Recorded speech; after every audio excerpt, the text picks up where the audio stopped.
so today we are having a discussion with Dr. Alex Hatoum.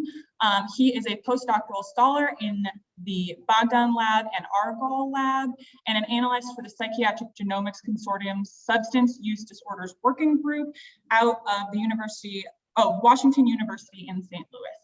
We are discussing two papers specifically that have been recently published, one being the addiction risk factor, a unitary genetic vulnerability characterizes substance use disorders and their associates with common correlates, as well as a paper entitled Ancestry may confound genetic machine learning, candidate gene prediction of opioid use disorder as an example.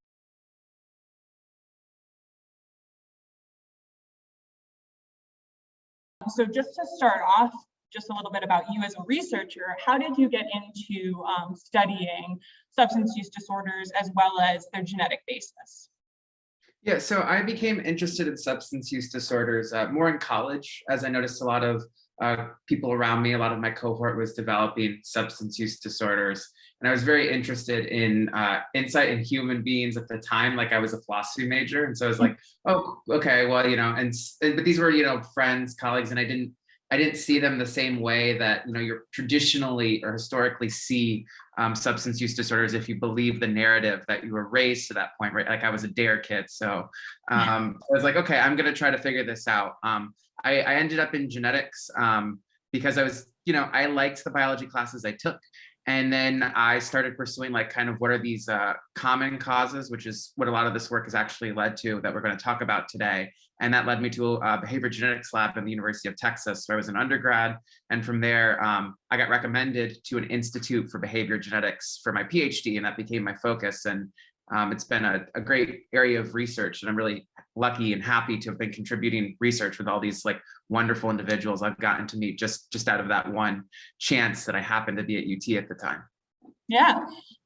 So one thing that is kind of a foundational question that I had when I was reading these papers is, why do you think it's so critical to have a genetic understanding of substance use disorders when people often define them by their social outputs? Right. So first is, we know that genetics does confer risk for substance use disorders, right? So we know that substance use disorders, you have an increased risk of a substance use disorder if a substance use disorder case is somewhere else in your family. We also know that genetics is not the entire story, and that in fact, genetics works dynamically within context of your environment, right? It works dynamically within context of behavior. And that's important because this helps us determine when two people experience a similar environment, why one person might be a use disorder case while another person might be able to use without transitioning to use disorder, right? So a big distinction in my research, for example, is the distinction between the risk for substance use versus use disorder. We'd rather study use disorder because we're interested in these manifestations that end up, harming well-being. Whereas normative substance use, we may be less interested in because it's possible that the substance use is not hurting those individuals. Now, still, heavy substance use will always have some physical impact, but the point I'm essentially trying to make is that genetics is a determinant and kind of that pathway between these really morbid cases of substance use and then these other more normative cases of substance use. And so if we want to study the morbidity, the outcomes, you need genetics in the model. Okay, so that kind of gets at my next question, which is on a more practical sense, what are the social outcomes, but as well as the treatment outcomes that could be possible if we had a better understanding of genetic linkages? Well, so the treatment outcomes broadly that can be associated with the genetic linkages. So first, you're going to look at medication-assisted therapy. For instance, I'm not a treatment expert, I'm an etiology expert, but this is the implications that we often talk about. In medication-assisted therapy, particularly for things like opioid use disorder, we know that while these therapies aren't necessarily adopted fully across the country, there are still people who are resilient to particular therapies, the mainline treatments we have right now. And so finding alternative pathways for medication-assisted therapy that can, match persons, person-centered medicine is a goal of genetics of substance use disorder research. It's a goal in two ways. We find the mechanisms, we find new treatments. We find alternatives to treatments for pain, treatments to opioid use disorder, alternatives to just taking people off their opioids, something that can actually help them. recover from those issues. So that's kind of the goal. Socially, there are implications in that we can determine how genetics works at different social strata once we have large-scale genetic studies, right? So you need a genetic predictor in order to like go into an environmental study and see what's genetic and what's environmental. And in order to create a genetic predictor, you need tens of thousands to hundreds of thousands of individuals to train that genetic predictor on. Right. Can you describe a little in layman's terms exactly what like a genetic association between risk taking and like the addiction risk taking factor is? You kind of discussed that in your paper, and I think that like getting it clear what an association is versus a causational term is for our audience would be beneficial.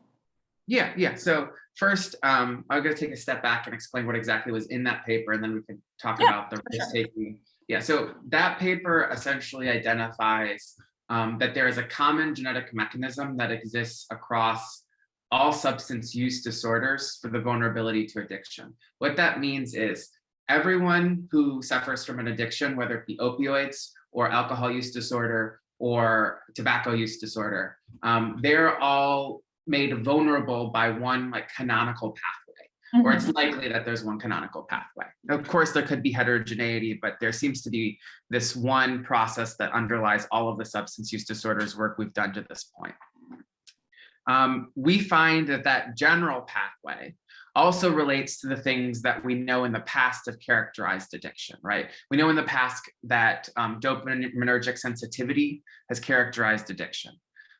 We know that stress has characterized addiction, and we know that executive functioning or executive dysfunction characterizes addiction, right? So we find genetic associations. That means essentially that your genetic propensity towards risk-taking, if we go to your specific question, is associated to your canonical addiction risk, right? Is one of the potential pathways. I will note though that it no more than just general psychiatric dysfunction, right? So there's like, you have three levels. You have your general psychiatric dysfunction, you have your addiction dysfunction, and then you have your dysfunction for each individual drug. And risk-taking is up here at the top level. It's your general psychiatric dysfunction, probably something to do with dopaminergic genes, but we don't have a specific mechanism. So one thing that really struck me is that like, theoretically, if we had like really good databases that had all of these individuals, we should be getting a plethora of genes that are associated. But it does seem like there are only a very few found out. Is that the case, or is it just hard because these are all correlative studies? So yes and no. So so it depends on the genetic architecture of your trait. Generally, so when I say genetic architecture, I mean how many genes influence your trait and to what extent does that gene influence your trait. So generally, what we study now are complex diseases. When people think of genetics, they always think of Mendelian diseases. They think of diseases like Huntington's, where there's one gene, and then all you need is like a family study, and you can find a large family study, and you can find the gene using linkage analysis. Linkage and that kind of analysis was a complete failure for not only addiction, psychiatric disorders broadly, and then complex diseases broadly, diabetes, heart disease, all of those.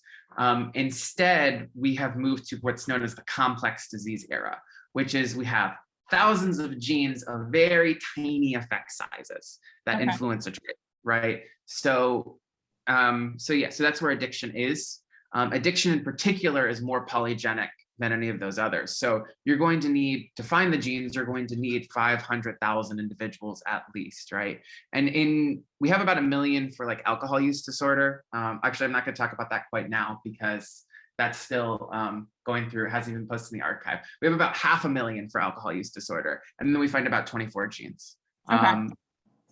We are doing research in samples of 1 million individuals, and we're going to find more genes as we get progressively larger, and that's just the pattern. Because if we still need samples of 100,000 to 1 million individuals just to start to find the loci that we need. So yeah, that's an important caveat, and that is the same pattern you find for Crohn's disease, diabetes, heart disease, lung, any disease, like arthritis. So, you know, yeah. that's kind of where we are. Yeah, and that kind of gets at part of what you talked about in the other paper, but as well as you put in the caveats of this paper, was that these types of analyses are only as good as the database they're based off of. And one thing that you underline is the diversity in the databases is lacking in some socioeconomic groups, or more like ancestry groups, which would be race. Can you discuss why that has become like part of the database? Like, why isn't there representation of every type of individual? There's two reasons for that. The first is generally researchers have found reluctance to get individuals of minority groups historically into their studies. And that is not the fault of the minority groups. You know, it's hard to trust people who sometimes it's just hard to trust people who don't look like you, right? We need more minorities doing research and doing reach and you know, doing ethical oversight on researchers. The other reason is that we only have historical data for all of our substance use disorder studies because we don't have a lot of funding for collecting new samples. The expectation is that biobanks and historical studies will fill out the huge sample size requirement that's needed for genetic studies. And so we don't have like targeted recruitment to get those minority samples. We don't have funding for that. And there's no real mechanisms in place that would allow for us to get funding for that. Okay. Can you kind of underline where these types of machine learning are used within medicine and research, and why it would be so beneficial to have a true narrative with the actual, like representing the actual percentages of society? Yeah, so that's two questions. I'm going to actually back up and explain the second paper then. The second paper, so the first paper was about this canonical pathway. The second paper focuses specifically on opioids, and it argues that the current trends in looking for an algorithm for genetic prediction of opioids are likely to fail and in fact discriminate against non-European populations, particularly populations that have a lot of mixed ethnicity, like African Americans and Latinx Americans, with a specific test in the paper focusing on African Americans, right? So that's the second paper. What the goal of those groups, the well-intentioned goal, but we know, the path to hell is led with good intentions, is to find something that can figure out who's going to be an opioid use disorder case before prescription. Okay. That's already a loaded thing because you're saying that you're not going to give people treatment for pain if they have a genetic score, right? But that is kind of the goal, is to identify populations early. And if they can identify them, there might be alternatives in personalized medicine. But without diverse representation, the models end up being biased towards people of European descent. And then they end up predicting the proportion of European descent in certain populations, right? So like we know that most people of Latinx, Native American, African ancestry have some latent European ancestry due to the history of colonialism. And you can actually detect that from a genetic score that's supposed to predict opioid use disorder, because the score isn't predicting opioid use disorder, it's predicting your European latent descent. So that's that paper. Right. I know I went a little off topic from your question, but I wanted to. No, that's fair. That's a good summation of it. So machine learning can be used to predict and get more personalized medicine. Do you think that this tool could be utilized as well to be able to, in the research field, to actually be able to model something like addiction better? Or do you think that because of the complex nature of addiction, modeling is really going to be nearly impossible? No, I think it can be used to model addiction in an effective way. I mean, I also have done some polygenic risk score work with addiction, but once you account for, so there's two things you have to know. First, you have to account for ancestry. That's it. You have to know what ancestral groups are in your population and know that genes don't travel randomly. They travel within kinds of your ancestral groups, and then environments don't travel randomly. The human population is stratified. We stratified ourselves. And so if you don't account for ancestry, your genetic model ends up being incredibly biased. That is the first effect of every genetic model, is ancestry. The second effect is an effect that might actually relate to addiction.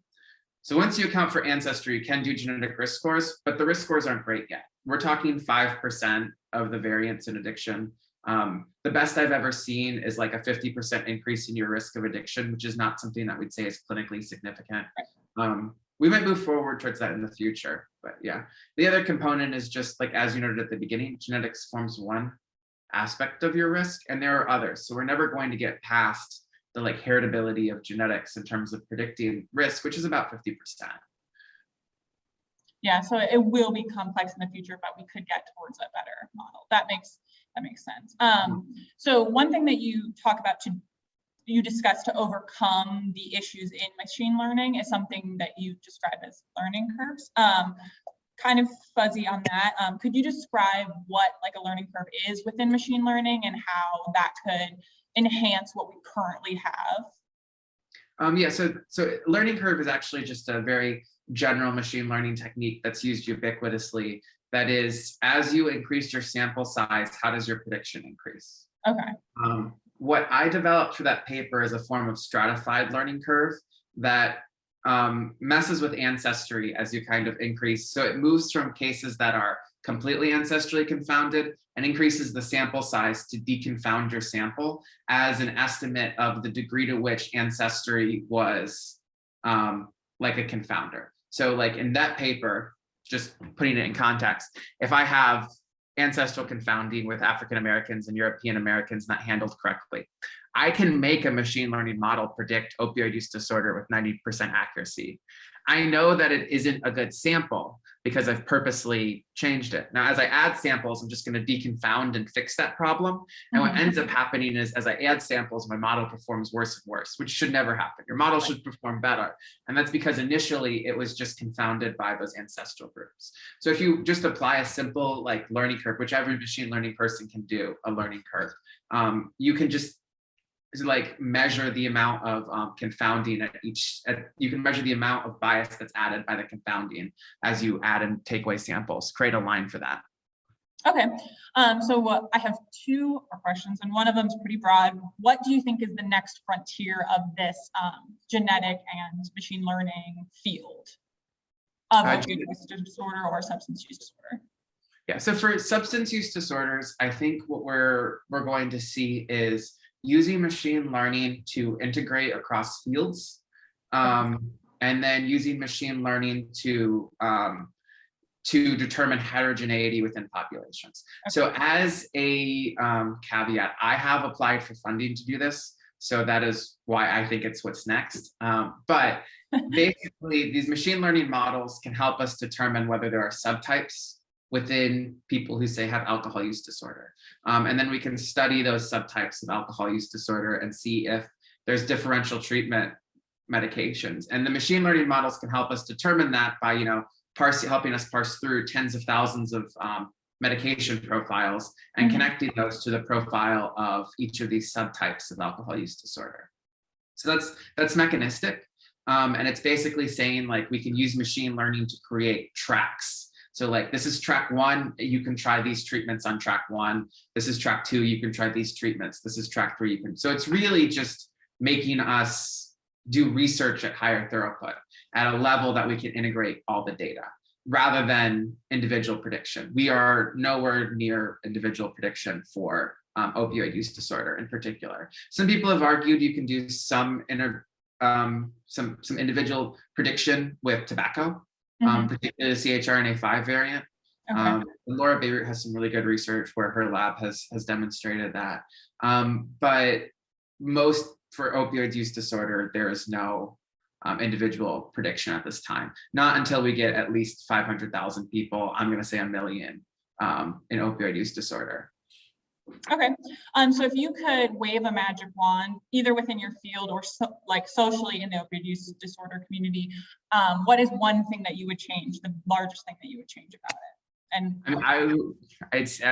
obviously we've talked about it. I would increase the ancestral diversity. Not only are ancestrally diverse populations, right? Because and my sample's not biased. They're incredibly useful, right? Like. So when we study genetics, we do an array and we get about 7 million of the possible tens of millions of variants that exist in the human genome, right? That's because we can only look at the common variants that exist in like 1% of the population. With different ancestries, though, because of they differ on the rate, the base frequency, you actually get much better coverage of the genome. You can find the causal variants, and that's like a huge thing for us. And then you can really tie those to pharmacological processes. So if I could do anything with my field, I would just create a funding mechanism for targeted recruitment of minority populations, right? I would get them in there, and then I would use those populations, combine them with the samples we already have. That is the thing addiction needs right now. Addiction research, particularly genetics addiction research. Yeah, well, thank you for talking with us. You seem very excited about your research, so it was really a breath of fresh air to get your opinion on things. Yeah, thanks for handling my little tangents and inviting me to participate in this conversation. Yeah.